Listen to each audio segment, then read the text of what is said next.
Jordan, on va parler de cette histoire digne d'un film hollywoodien. Les autorités colombiennes ont saisi mercredi un sous-marin qui permettait de transporter de la drogue, mais sans pilote. Oui, une embarcation qui appartiendrait au clan del Golfo, l'un des cartels les plus puissants de Colombie, le premier producteur mondial de cocaïne, en quelque sorte, une multinationale du crime.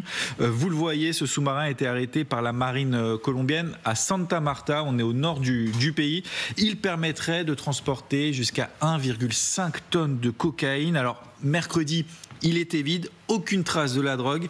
Il s'agissait en fait d'un voyage test et vous l'avez dit Anne-Chloé, aucun pilote à bord. Le semi-submersible disposait en fait d'une antenne satellite Starlink, vous savez, l'entreprise d'un certain Elon Musk. Il était donc piloté à distance, un peu finalement comme un jeu vidéo, une méthode qui n'étonne pas certains spécialistes, notamment Bertrand Monet. Il est spécialiste de l'économie du crime. Écoutez. Je pense que malheureusement, c'est pas très surprenant parce que les narcotrafiquants colombiens utilisent des submersibles depuis très longtemps. Ce qui est nouveau, c'est que ce soit un submersible téléopéré, qui soit pas habité, entre guillemets.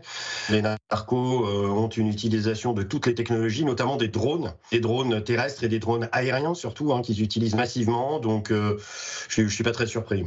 Les cartels sont donc à la pointe de la technologie. Pourtant, la fabrication est plutôt artisanale. Vous allez découvrir ces images. Ces bâtiments sont assemblés en pleine jungle colombienne. Vous pouvez le voir ici. Pour faire passer la cocaïne, que ce soit aux États-Unis ou en Europe, les trafiquants doivent sans cesse se réinventer car les enjeux sont considérables. Et les chiffres, il faut bien le dire, un peu alarmants. En seulement un an, la production mondiale de cocaïne a augmenté de 34%. Et en 10 ans, on est passé de 17 millions de consommateurs à 25.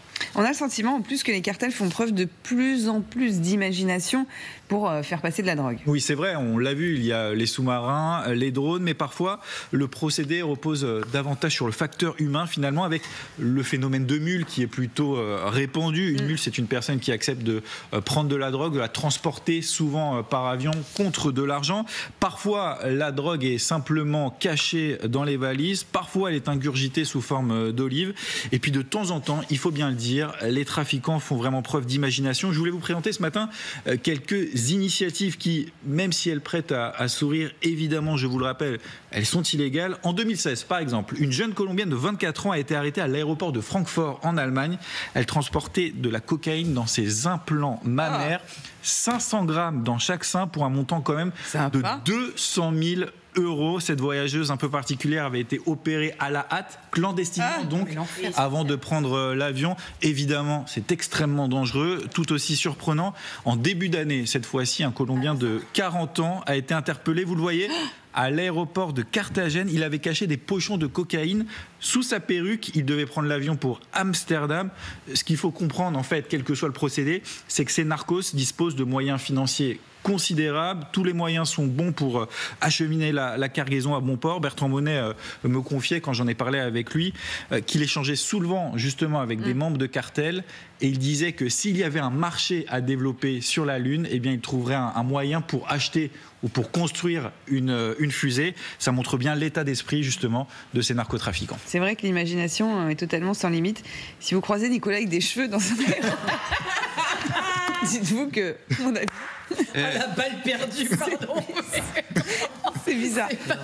Pardon, Nicolas.